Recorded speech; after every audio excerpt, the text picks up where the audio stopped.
Bye. ID, identification. Yeah. In the room? Yeah. Okay, what's your first name? Huh? Your first name? I'm sorry, I'm speaking. Okay, do you have any weapons on you? Huh? You have any weapons on you? No. Well, you know what that is. Turn around, let me look. No. Turn around. No. Turn around. Bye. No. Don't walk away from me. No, sorry. Don't pull away from me. I'm checking you for what? Get your hands away from your... No. Stop. No. Stop. No. I'm sorry. On today's video, we're going to see how hate can hurt you not only emotionally, but quite literally physically. A police officer's hate for immigrants was so large that he got so worked up that it caused this officer to die from a heart attack. Despite the seriousness of today's video, I recall a King of the Hill episode where a man got so worked up he got a heart attack. And that's exactly what happens today, that people are so filled with anger and hate for other people that it actually hurts them. Most decent police officers are aware of the fact that Guatemalans are just here to work and take care of their families in a poverty-stricken country, that they risk their lives to come here, and that these hardworking immigrants don't mean any harm to the United States. It's the criminals who are hurting America, who are stealing, and who are causing a detriment to society. So police officers generally have a lot of respect for hardworking immigrants. They're after the criminals, not the hardworking families. But on today's video, we're going to see how police officers have become emboldened, and here we are seeing how state laws like SB 1718 are putting our police officers in the state of Florida in a very dangerous situation. The United States is a country of law and order, but when laws are dysfunctional and their interpretation is left vainly at personal discretion, these are the results we get. Today's video is a little crazy. Let's get into it. St. Johns County, Florida. A police officer harasses an innocent man that is a guest in a hotel, searching him without a warrant, tasering the man who was on the phone with his mother, and it all ends with the police officer dying from a heart attack from this unwarranted, unsolicited harassment of an innocent man who was simply on the phone talking to his mother. But there's more. The man is now being charged and held without bond for manslaughter, as if he killed a police officer. The police officer who decided to, without any complaint of any sort, out of his own will, got out of his vehicle to harass a person who was simply a guest at a hotel and had all the right in the world to do whatever the crap he wanted in that facility because he was paying to be there. The victim, an 18-year-old Guatemalan man who was staying at the hotel. He most likely turned himself into immigration. He walked up to the fence and turned himself in because he had a hearing for an immigration status. Most likely the reason he was staying at a hotel is because when you are waiting for an immigration status, you have to reside within the particular city or county that you are sent to or that you request to be in. He paid to be on this property. He had all the right to do whatever the crap he wanted on this property, except for the fact he's a Guatemalan. And in Florida, law enforcement is gone on an all-out war against Guatemalans, profiling them simply for the way they look. With a very small height and an even thinner complexion, this young man was absolutely no threat. He didn't have to speak English. He's in St. Augustine, Florida. The Spaniards had grandchildren in St. Augustine before an English person ever touched foot in that county.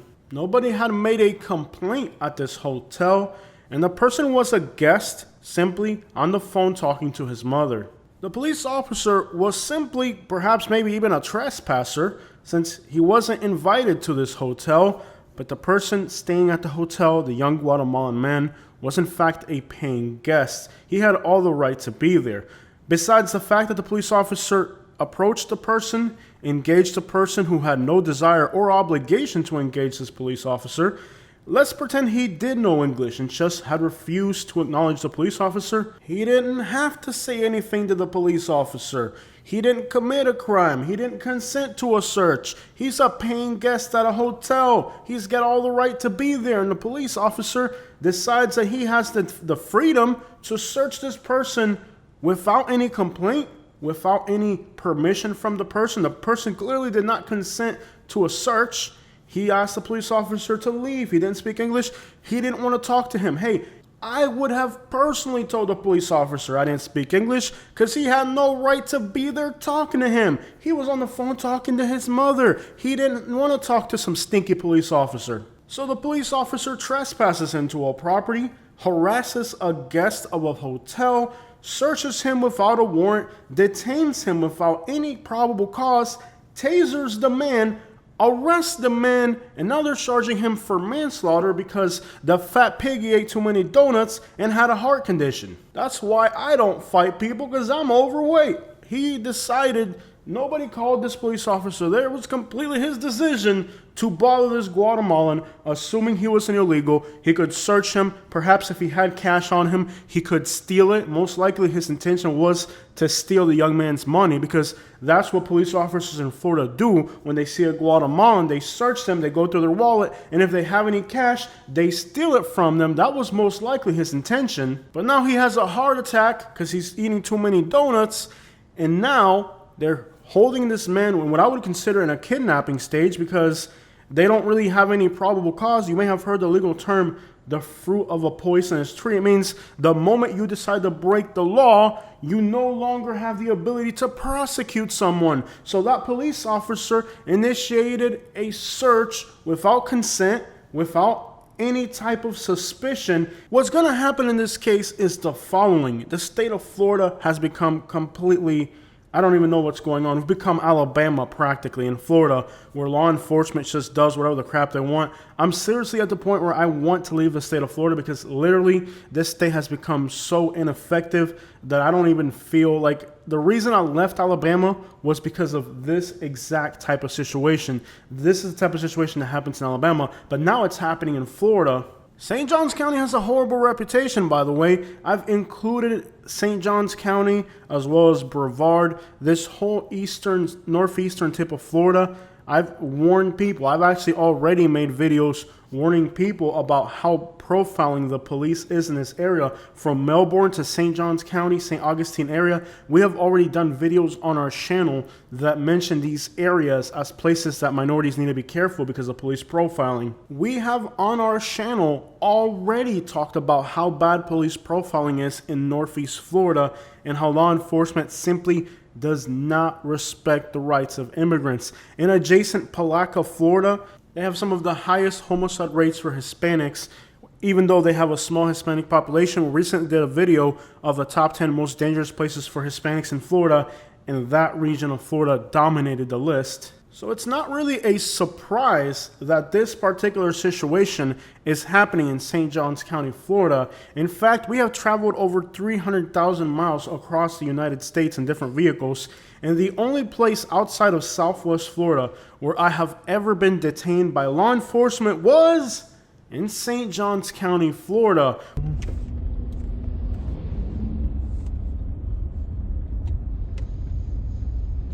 He ain't gonna pull me over.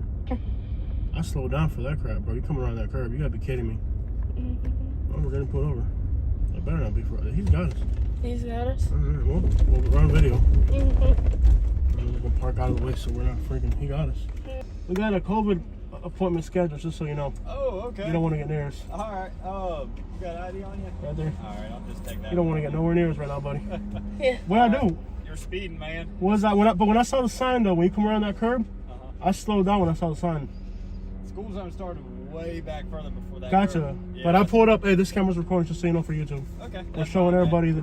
But yeah. So you're just going about 38 in a 20-mile-per-hour school oh zone. wow. Oh. Yeah, I didn't even notice. just But see, a I little came bit up off the faster. side street. We were coming off the residential street. I didn't see any speed signs coming through there. Okay. I wasn't on this main road. I came off from the. I'm showing the residential neighborhoods.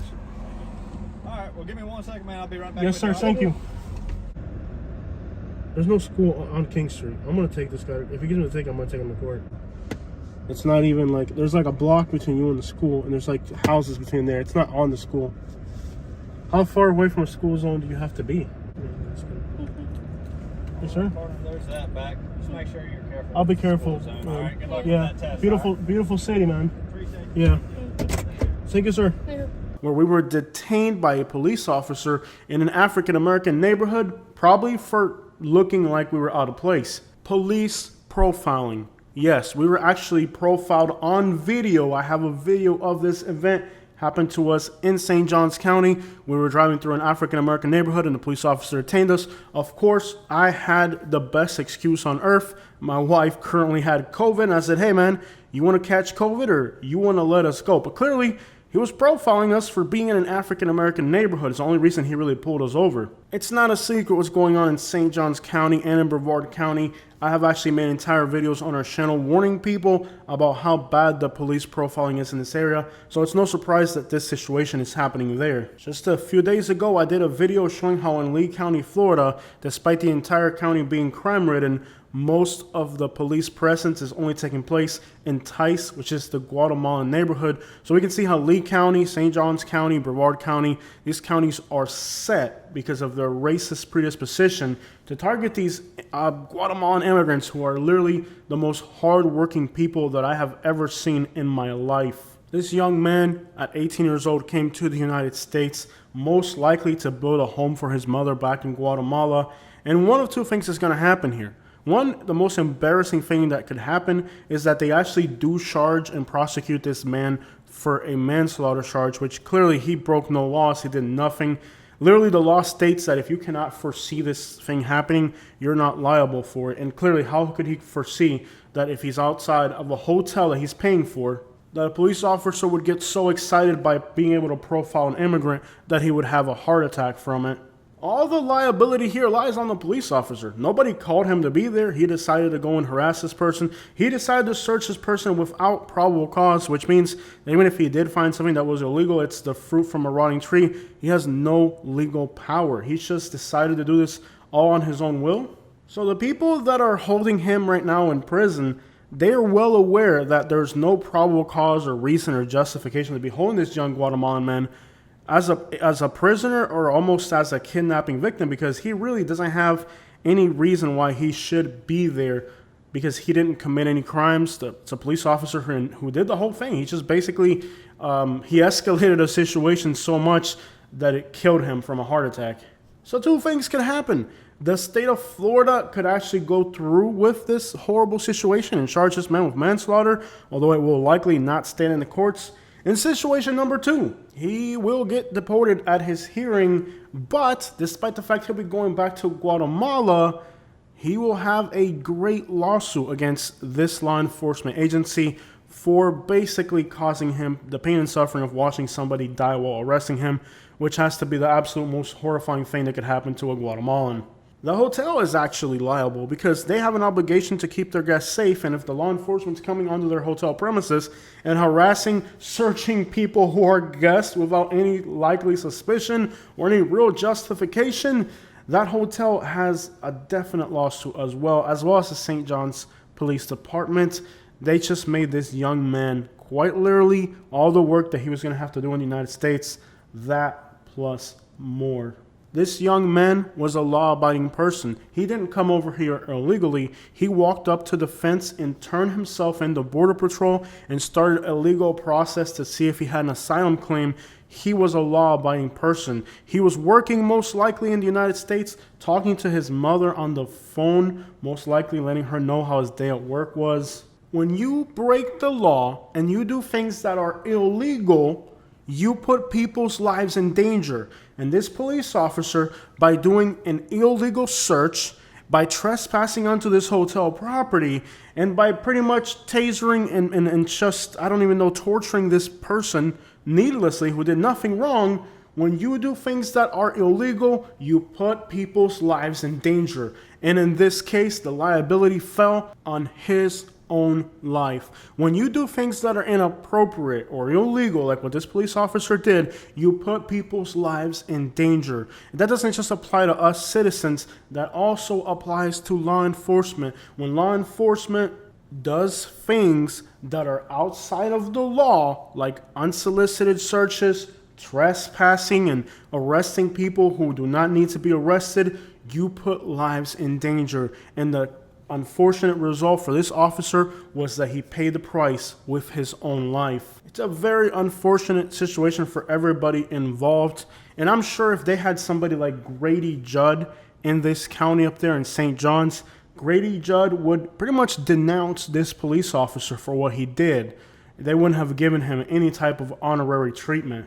If right now you and your buddy go and rob a gas station and your buddy gets shot and he dies during the crime, you're actually liable for manslaughter because you contributed to that death.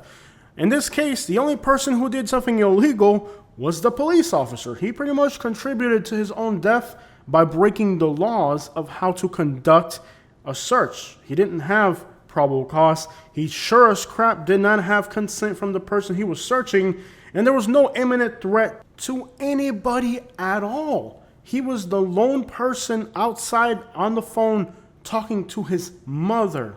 This is what Lee County, St. Johns County, Brevard County, and all these other counties that are doing profiling on these immigrants, who a lot of them are here legally, do have legal rights, and are doing nothing more than coming here to work or having to face situations like this. He is here legally. He's waiting for a parole hearing to have his immigration status determined. He's not breaking the law at all. He, in fact, turned himself into the law when he entered the country. When you turn yourself into Border Patrol, they examine you. They look up your history, and they decide whether you're going to get a parole and get a court hearing like he got, or if you're going to get shipped back. So if he had any type of shady background, they would have definitely sent him back.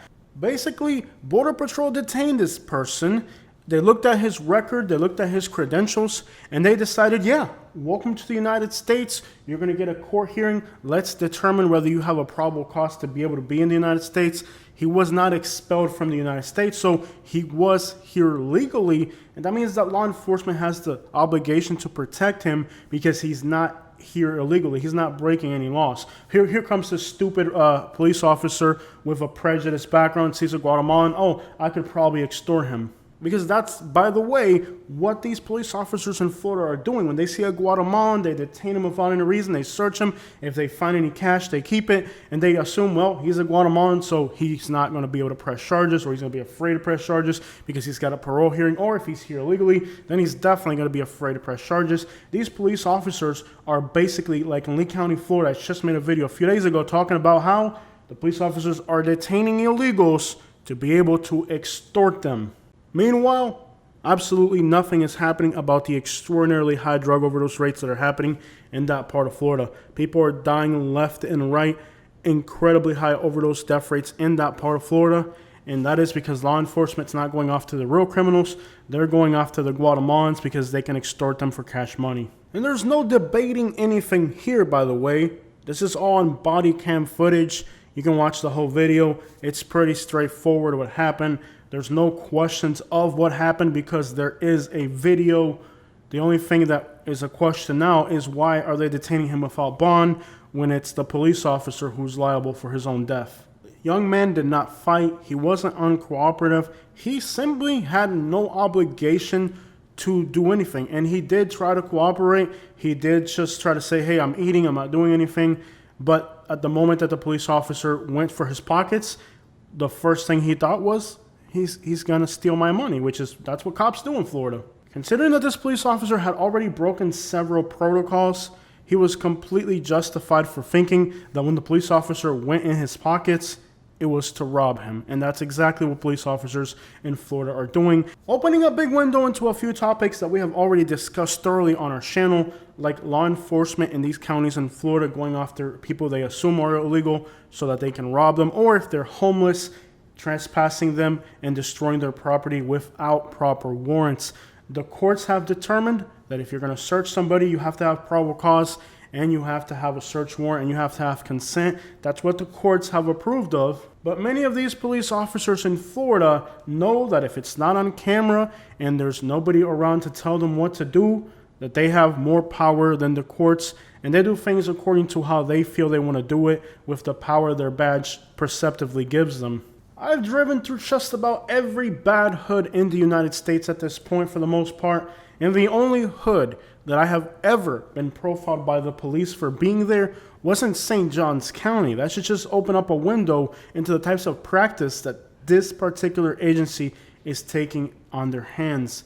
The practices that are illegal, they go against what the courts want them to do, but they feel because they have a badge, they have the power to do whatever they want, and here are the consequences. This guy had a court hearing for his legal status. If he had any type of running with law enforcement, he would have likely lost his parole status. So if he did in fact turn and go back inside the building when he saw a police officer, he had all the right to do that, because when you have a parole hearing, it doesn't take a lot for you to lose the opportunity to the legal process of immigration. All it would have taken was that police officer engaging him, and that could have jeopardized his ability to become a U.S. citizen.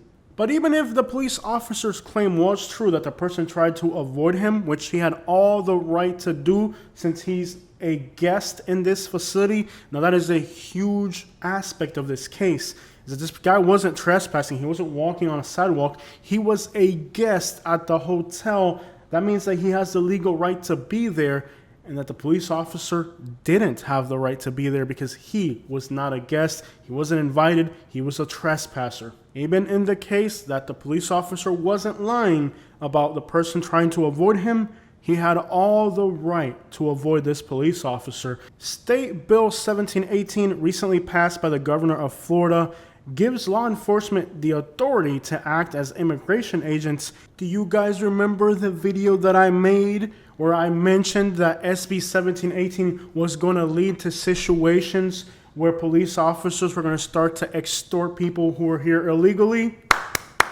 Here we are. I told you this was going to happen, but with a strange twist of situations, it was the police officer who was put in danger. But do you guys remember? Do you guys remember what I said when I made the first video about that law? Do you guys remember? Do you guys remember what I said? I said this law is going to put police officers' lives in danger. And here we are, not even a year later, and we're seeing police officers lose their lives pretending to be immigration agents, even though the courts don't approve it. I made a video telling you guys that SB 1718 was putting our police officers' lives in danger. I had so much backlash on that video that I had to take it down. I made a great illustration of how that law was going to put police officers' lives in danger, and it got backlash. Here are the results. Less than a year later, a police officer is losing his life pretending to be an immigration agent when clearly he's not. Play stupid games, win stupid prizes. I cannot wait for the next opportunity that I get to leave the state of Florida. I love the state. I love my cities. I love the people here. But when you look at the way this state is being run right now, it is absolutely terrifying. We're becoming a 1965 Alabama. And it's not just putting people in danger who are illegal. I told you guys clearly that these laws were detrimental not only to people who are illegal, but they're also detrimental to people like law enforcement agencies. These are the results. Completely dysfunctional, makes no sense. People are getting hurt over this stupidity. And they're making the good people in law enforcement look really bad. There's a lot of great people in law enforcement with great intentions. And when situations like this happens, it makes the agencies lose credibility. And it gives bad morale to law enforcement. I've spoken to people that are currently in Lee County Sheriff's Office, and they tell me that the morale within their team is so weak because the leadership and the decisions that are being made are so bad that it just discourages people. When morale is so low in a police agency, like is the case in Lee County, Florida right now, what happens is that instead of going out there and making their communities a better place, police officers just give up and they go out there and extort anybody they can. And why even care about their jobs? It's all dysfunctional, and it all starts from the top. Usually police agencies honor police officers who die in the line of duty doing their job. But when those officers are engaging in activities that go against the courts, that go against morality, that go against common sense and just are stupid things that shouldn't have been happening, it's hard to understand how they can be looked at as honorable. Honorable police officers do not search people without a cause. Honorable police officers do not profile individuals. They do not detain individuals. They do not taser individuals who are doing nothing wrong, like talking to their mother on the phone. The United States is a prosperous country because of law and order. Law and order dictates that this person's immigration status will be dictated by a court. But when you have governments like the state of Florida that are giving police officers the authorities of courts and of immigration agents, now you have a situation well, you no longer have law and order, you have chaos. And this is going to cost taxpayers millions of dollars because something wrong was done, and the courts are not going to play the same games that these cops are playing. The courts are going to dictate that they're going to have to make the situation right.